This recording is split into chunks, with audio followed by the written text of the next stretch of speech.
رات کو نیند نہ آنا یہ صرف ایک رات خراب ہونے کی بات نہیں ہے، یہ ایک بہت ہی عام لیکن گہرا مسئلہ ہے جس کا اثر ہماری صحت پر پڑتا ہے۔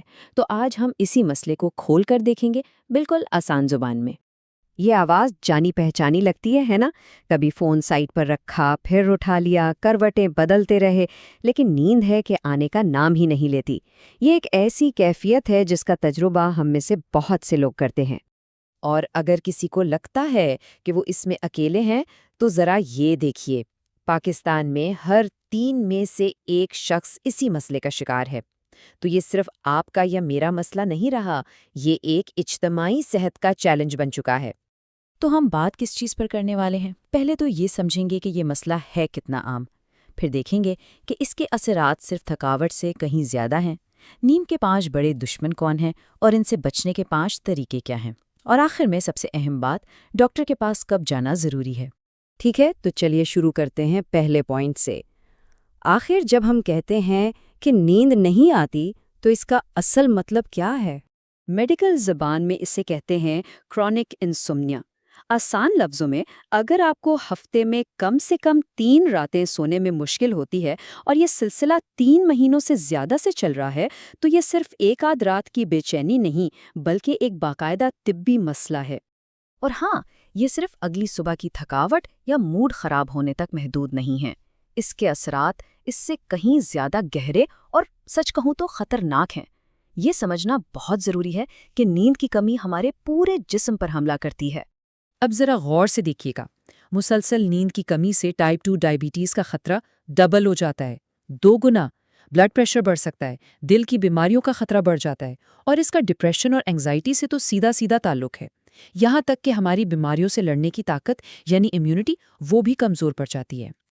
اور یہ بات سب سے اہم ہے۔ ہم اکثر سوچتے ہیں کہ ارے یہ تو سب کے ساتھ ہوتا ہے، کوئی بڑی بات نہیں۔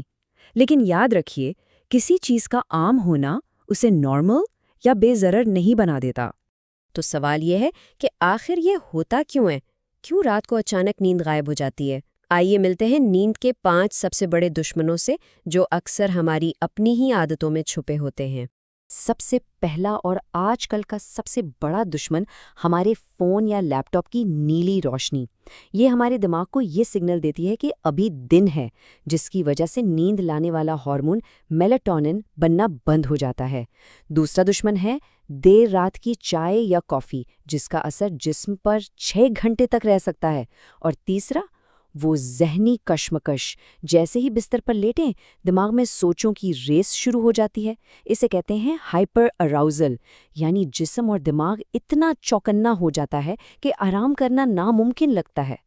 چوتھا دشمن ہے ہمارا اپنا بے ڈھنگا روٹین، کبھی رات 2 بجے سوئے، کبھی 11 بجے۔ اس سے ہمارے جسم کی جو قدرتی گھڑی ہے نا، جسے سرکیڈین ردم کہتے ہیں، وہ بیچاری پوری طرح کنفیوز ہو جاتی ہے۔ یہ بالکل ایسا ہے جیسے آپ کا جسم ہر روز ایک نئے ٹائم زون میں سفر کر رہا ہو اور مسلسل جیٹ لیگ کا شکار ہو۔ اور پانچواں دشمن کبھی کبھی مسئلہ نیند کا نہیں بلکہ کسی اور چھپی ہوئی بیماری کا ہوتا ہے، جیسے تھائرائیڈ کا مسئلہ یا سلیپ ایپنیا، جس میں سوتے ہوئے سانس رکتا ہے۔ تو اگر نیند کے ساتھ کوئی اور علامت بھی ہے تو اس پر دھیان دینا بھی ضروری ہے۔ چلیں، مسئلوں کی بات تو بہت ہو گئی، اب آتے ہیں حل کی طرف۔ یہ وہ 5 اقدامات ہیں جن سے آپ بغیر دوائی کے اپنی نیند کی کوالٹی کو بہت بہتر بنا سکتے ہیں۔ یہ 5 بہت آسان لیکن بہت ہی مؤثر طریقے ہیں۔ ان میں سونے جاگنے کا ایک وقت پکا کرنا، سونے سے پہلے اسکرین کو نو کہنا اور کچھ خاص اصول اپنانا شامل ہے۔ یقین کیجیے، ان پر ٹھیک سے عمل کیا جائے تو 2 سے 3 ہفتوں میں ہی واضح فرق نظر آنے لگتا ہے۔ اچھا، اب آتے ہیں تیسرے سٹیپ پر جو کہ سائنسی طور پر ثابت شدہ ہے۔ یہ ہے 4-7-8 بریدنگ ٹیکنیک۔ بہت آسان ہے۔ سب سے پہلے ناک سے 4 سیکنڈ تک گہرا سانس اندر لیں، اس کے بعد 7 سیکنڈ کے لیے سانس کو اندر روکے رکھیں۔ یہ وقفہ بہت اہم ہے، یہ آپ کے نروس سسٹم کو پرسکون کرتا ہے۔